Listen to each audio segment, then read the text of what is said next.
Bukas pa inaasahan ang pagdagsa ng mga pasahero sa Araneta Center Bus Station sa Cubao para sa Semana Santa. Pero ngayon pa lang, halos fully booked na ang ilang bus, lalo na yung mga pabikol.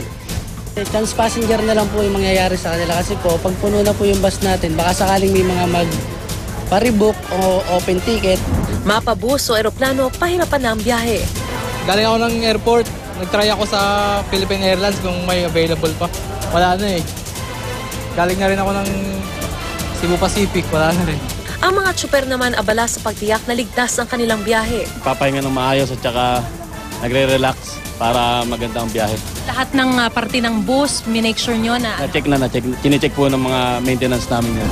Sa mga babiyahe naman, panorte, fully booked na ang biyaheng Cagayan sa 5-star bus terminal mula ngayon hanggang sa Huwebes Santo. May ticket pa Bulacan, Pampanga, Tarlac, Nueva Ecija at Pangasinan. Magkakaroon din daw ng extra trip kapag nailabas na ng LTFRB ang special permits para sa mahigit 700 pang unit.